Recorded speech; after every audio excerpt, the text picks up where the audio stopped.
भाई मैं कल छपरा में था, सारण में 13 लोग जहरीली शराब पीने से मरे। एक पवन पासवान करके एक लड़का है, वो भी छपरा का ही है नहीं था, उसको दबंगों ने पीट कर लात घूसे मारकर उसके हाथ पांव बांधकर, वो वीडियो भी बहुत वायरल हुआ है, संभवतः आपने देखा होगा उसके पिटने का वो वीडियो, उसको पीट कर उसको मार दिया। बिहार में रोज हत्याएं हो रही हैं। बिहार में शिक्षक जिनको हम लोग भगवान से भी बढ़कर दर्जा देते हैं, वो सड़क पर आंदोलन कर रहे हैं अपना सर मुंडवाकर। छात्र आंदोलन है, सड़क पर है। 3 साल का कोर्स बिहार में 5 साल 6 साल में कंप्लीट होता है। ये सारी बातें मैं इसलिए बता रहा हूं कि ये समस्याएं हैं। फुर्सत किसके पास है कि भैया इन समस्याओं के अलावा आप कहीं और ध्यान दें। चिराग पासवान भाजपा के साथ कैसा है नहीं है, इससे बिहार बेहतर नहीं होने वाला। मेरे चाचा के साथ संबंधों से बिहार बेहतर नहीं होने वाला। मेरा ध्यान पूरी तरीके से भाई केंद्रित है उस तरफ। मुझे नहीं फर्क पड़ता कि बाकियों की जिंदगी में, मेरे परिवार के और सदस्यों की जिंदगी में क्या हो रहा है नहीं हो रहा है। मेरा ध्यान उस तरफ केंद्रित है। ना आज की तारीख में मेरा ध्यान किसी गठबंधन की तरफ है। इससे पहले कि ये सवाल आए, ना मैं गठबंधन के बारे में सोच रहा हूं। अकेला चलने की रणनीति पर 2020 में का मैंने फैसला लिया था, जब तक कोई अगला चुनाव नहीं होता। और भैया ये जनरल प्रैक्टिस है, हमेशा चुनाव के वक्त ही गठबंधन तय होते हैं। और बिहार में तो अब तो गठबंधनों का भी कोई मायने नहीं, क्योंकि किसी के साथ आप लड़ते हैं और किसी और के साथ आप बाद में सरकार चलाते हैं। जुड़ा हुआ सवाल है। तमाम राजनीतिक बातें आपने बताई, लेकिन सबसे बड़ी वजह क्या मानते हैं कि इसी वक्त नीतीश कुमार ने गठबंधन तोड़ दिया? और उनका ये भी कहना है कि उनकी पार्टी को बीजेपी तोड़ने की कोशिश कर रही थी, विधायकों को तोड़ने की कोशिश कर रही थी। भाई क्या यही सबसे बड़ी वजह है? तो ये उनको आज एकदम से पता चल गया क्या कि उनकी पार्टी को तोड़ने का प्रयास किया जा रहा था? टाइमिंग पे तो सवाल मैं भी उठा रहा हूं ना भैया कि 6 अगस्त के बाद ही क्यों? 6 अगस्त तक तो सब ठीक था। अगर आपको पहले पता था कि आपकी पार्टी को तोड़ने का प्रयास हो रहा है, चिराग पासवान पार्ट 2 पे काम किया जा रहा है, तथाकथित जो बातें जिन शब्दावलियों का ये इस्तेमाल करते हैं, तो आपने भैया राष्ट्रपति उपराष्ट्रपति तक तो आप समर्थन देते रह रहे थे। क्यों? क्या तब तक आपके भीतर कोई उम्मीदें बाकी थी? आपको कुछ उम्मीद थी कि आपके लिए कुछ होने जा रहा है या आपके लिए कुछ करने जा रहे हैं? बहरहाल भाई, तमाम बातों का जवाब सिर्फ एक ही है, सिर्फ अपनी कुर्सी के लालच में। मुख्यमंत्री जी का हर फैसला सिर्फ और सिर्फ अपनी कुर्सी को केंद्रित करते हुए ही वो लेते हैं। इसके अलावा कुछ और मायने नहीं रखता उनके लिए। पशुपति पारस जी ने कहा है, चिराग जी पशुपति पारस जी का एक सवाल था, उसी के संदर्भ में मेरा दूसरा एडिशनल सवाल है। उन्होंने कहा है कि चिराग पासवान के लिए एनडीए में कोई जगह नहीं है, कोई उपाय नहीं है। क्या वर्षा जब कृषि सुखाने समय निकल चुका, अपने आप को बोल रहे हैं कि मैं अभी एनडीए का पार्ट हूं और केंद्र में मंत्री हूं, नरेंद्र मोदी के साथ ही मैं रहूंगा। ठीक है, वो तो सीधे मना कर रहे हैं, एनडीए में कोई जगह नहीं। जो बोलना चाहे ऐसा क्या है कि बीजेपी खेमे में मातम है, लेकिन आप उत्साह से लवरेज हैं कि अब बिहार में असली परिवर्तन होगा? मैं कहाँ उत्साहित हूँ भैया? मेरा आक्रोश आपको दिखाई नहीं दे रहा। मैं तो चिंतित हूँ कि आज की तारीख में जब बिहार में सबसे ज्यादा सरकार की जरूरत है, मेरे मुख्यमंत्री इस्तीफा देने जा रहे हैं, नई सरकार का गठन की वो बात कर रहे हैं। ये समय है क्या इन सब चीजों का? आज बिहार सुखाड़ से प्रभावित है। बाकी समस्याएं तो अगर एक बार के लिए आप भूल भी जाएं, बेरोजगारी और महंगाई को अगर आप एक तरफ रख भी दें, तो आज की तारीख में जब बिहार में सबसे ज्यादा सरकार की जरूरत है, आप पिछले 1.5 साल से देख लीजिए ना, क्या चल रहा है बिहार में सरकार में, कौन सी नीतियों पे काम हो रहा है बिहार के डेवलपमेंट को लेकर। काम तो सिर्फ ये राष्ट्रपति बनेंगे, ये उपराष्ट्रपति बनेंगे, ये प्रधानमंत्री बनेंगे, महागठबंधन में जाएंगे तो भी यही मुख्यमंत्री रहेंगे, एनडीए में आएंगे तो भी यही मुख्यमंत्री रहेंगे, वापस महागठबंधन में जाएंगे तो भी यही मुख्यमंत्री। इसके अलावा चर्चा और कहाँ हो रही है? किस चीज की चर्चा हो रही है? आपने बोला जो है कि आपने कहा कि से सीएम नहीं बनता है तो पीएम मटेरियल क्या बनेंगे। नीतीश कुमार ने जब पिछला विधानसभा चुनाव लड़ा था, कहा था कि मेरा आखिरी चुनाव है।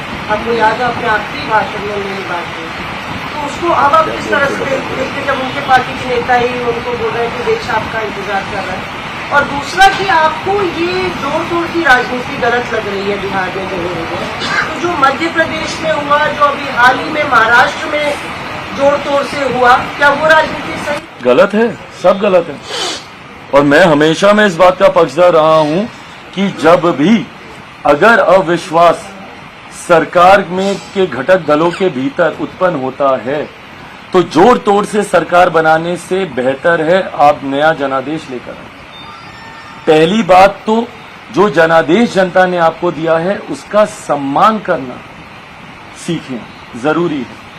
मुख्यमंत्री जी ने 2-2 बार जिस तरीके से जनादेश का अपमान किया, महागठबंधन के साथ चुनाव लड़े तो एनडीए के साथ सरकार चलाई, एनडीए के साथ चुनाव लड़े तो महागठबंधन के साथ सरकार चलाई। ये जनादेश का अपमान करना, जिन जिन राज्यों का आप जिक्र कर रहे हैं मौसमी की, वो तमाम गलत हैं। आप जनादेश का अपमान कर रहे हैं, आप उस जनता का आप अपमान कर रहे हैं जिन्होंने आपको चुनकर वहां पे बैठने के लायक बनाया, ये गलत है। Nitish Kumar has tendered his resignation now, and what he's saying is that BJP made JDU weak and that they were humiliated time and again, and which is why this is coming. Well, I'm surprised to hear this, that JDU says that they were humiliated. I mean, someone who's at number 3 in Bihar politics in terms of seats, a leader of that party is made the chief minister of my state. Is this humiliation? Back to back, Bharatiya Janata Party agreed to whatever Nitish Kumar ji said as a chief minister. Back to back, Bharatiya Janata Party compromised with their policies just to support Mukhyamantri Nitish Kumar ji. Is this humiliation? I don't understand what kind of a humiliation is this. It's just an excuse that Mukhyamantri ji wanted to come out of this alliance because he had bigger aims for the future. He is planning to be the prime ministerial candidate for 2024, and that was very evident, that was very clear right from day one. And I'll repeat myself, I said this almost 22 months back. I said this, that eventually he'll be aiming for that. That is his ultimate goal, ultimate aim, and he'll be aiming for that. मौसमी जी, आपको वो सवाल एक रह गया था कि आखिरी उसमें इन्होंने कहा था कि मेरा आखिरी चुनाव है। मुख्यमंत्री जी के कौन सी बात का भरोसा करेंगे? क्रेडिबिलिटी यहीं से ही खत्म होती है। जो मुख्यमंत्री अपने शब्दों का नहीं, वो किसी का हो सकता है क्या? मैं एक और आपको एग्जांपल दूंगा, क्योंकि 16-17 साल बीत गए इस बात को। 2005 में जब मेरे मुख्यमंत्री प्रदेश के पहली बार मुख्यमंत्री बने थे, उस वक्त मुख्यमंत्री जी ने एक सपना देखा था और सार्वजनिक मंच से उन्होंने कहा था कि मेरा सपना है कि जितने पलायन किए हुए बिहारी दूसरे प्रदेशों में हैं, मेरा सपना है कि वो सब वापस आए, उन सबको मैं अपने प्रदेश वापस लेकर आऊंगा। जो मुख्यमंत्री 17 सालों में अपना सपना नहीं पूरा कर पाए, वो बिहारियों के सपने को क्या पूरा करेंगे? जो अपने शब्दों के नहीं, जंगल राज इन्हीं का दिया हुआ टर्म है ना भाई, उन्हीं के साथ सरकार, मिट्टी में मिल जाऊंगा, भाजपा के साथ नहीं जाऊंगा, उन्हीं के साथ सरकार।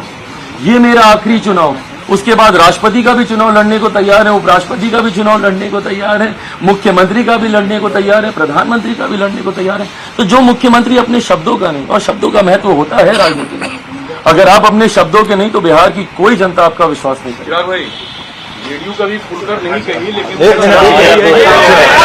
अरे पीसी अभी हो रही है, आपने उन्हें 50 से नीचे पहुंचाया।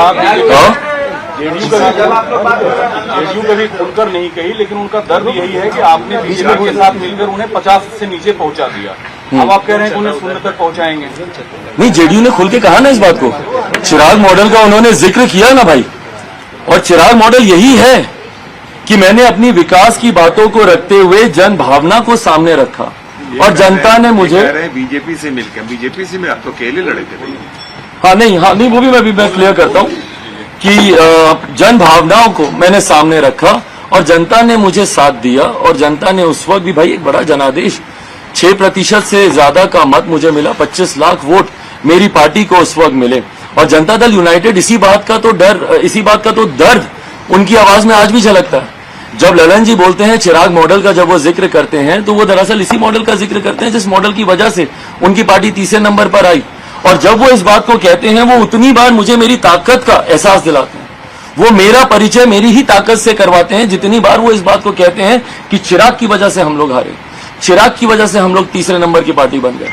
तो कहीं ना कहीं जो कॉम्प्लीमेंट मुझे देते हैं, मेरी तारीफ करते हैं, उसके लिए मैं जनता दल यूनाइटेड के नेताओं का मैं धन्यवाद करूंगा। पर जिस साजिश की वो बात करते हैं कि भैया भारतीय जनता पार्टी के साथ मिलकर, इनके साथ मिलकर, उनके साथ मिलकर, इस बात को मैं स्पष्ट तौर पर कह दूं, ये निर्णय मेरी पार्टी का था कि हम लोग चुनाव लड़ेंगे, और ये निर्णय को मैंने खुलकर उसी वक्त मैंने घोषित कर दिया था कि लोक जनशक्ति पार्टी अकेले चुनाव लड़ी, और हम लोग अकेले चुनाव लड़े।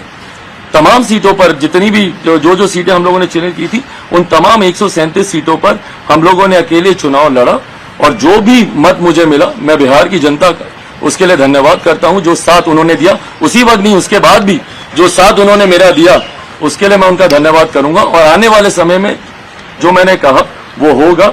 43 पर थे, 0 पर आउट हो जाए।